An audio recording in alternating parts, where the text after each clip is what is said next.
What's up, guys? It's Ronan again, and today I'm going to be exploring the wreck of the Howard W. Middleton here in Maine.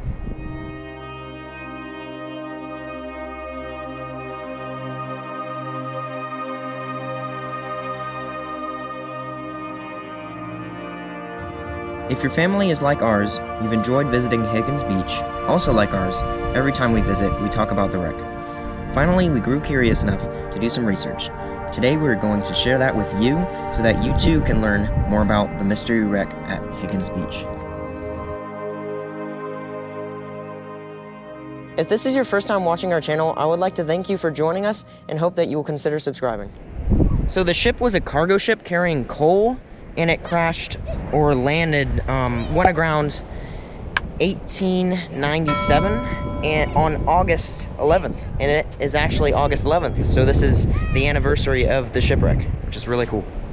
So we are currently on Higgins Beach, and here's the view. I'm actually standing on the shipwreck right now, or where it was. The Howard W. Middleton was built in 1883 in Coopers Point, New Jersey.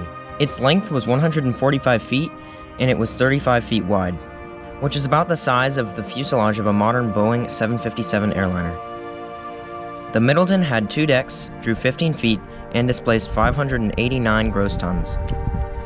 A master builder, who we only know of as Kayaker Larry, built this model. We can use it to imagine what it would have looked like being on the Middleton. On the night of August 10th, Captain Shaw and his crew plowed north through the waves at full sail with a load of coal from Pittsburgh. The night was clear and the moon nearly full.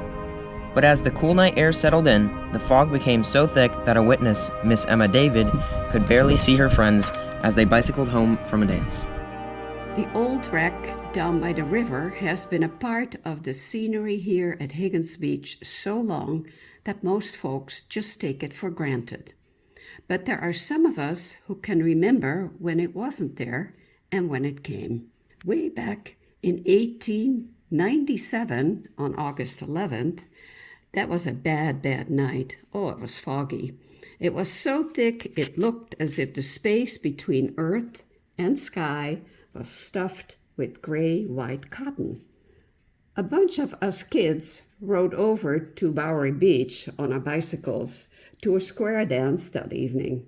It was clear when we started, but when the dance was over and we set out for home, it was so foggy we were afraid of running into each other on the river coming down Meeting House Hill and across Spurwink.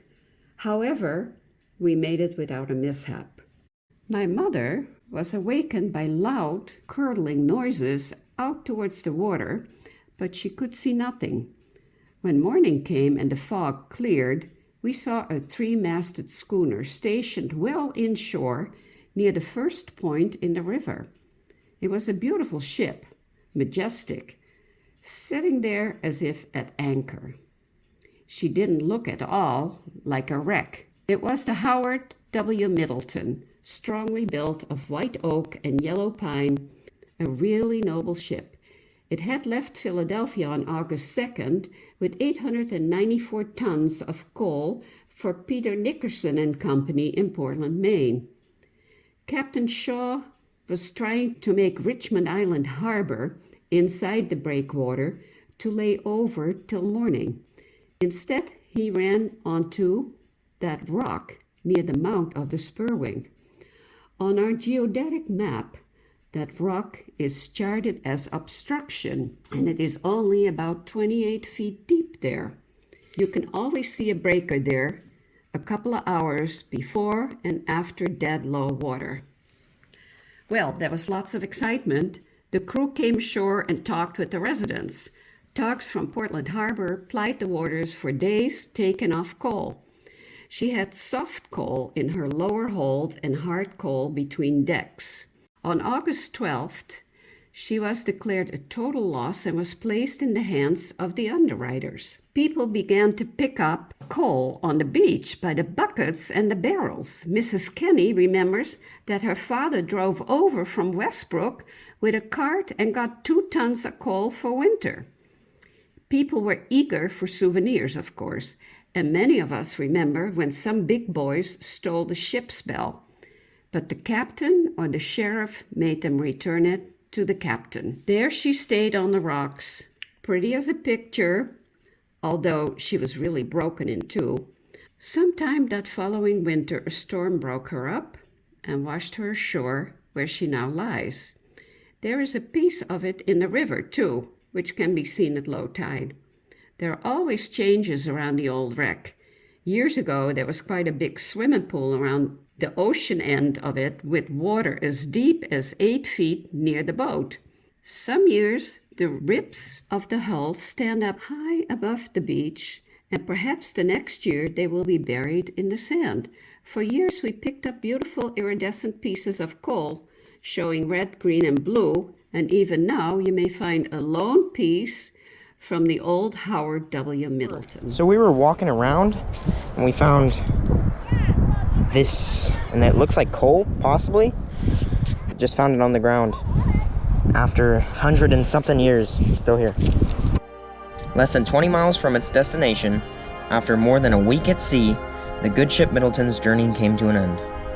The crew survived, much of the cargo was saved, and the ship written off. So now I'm actually walking up to the ship, and you could see this was one of the sides, very obviously. And this looks like it was either the bottom. Well, this looks like the bottom. And you could see, like, this was obviously man-made. Like, there's specific indents in the wood. Like that. There's a circle. It's really cool. And this is a very old shipwreck. It's crazy that something is actually here.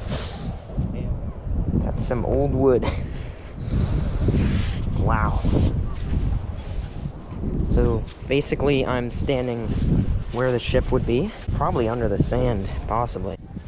So this is it looks like the keel of the ship, long wood.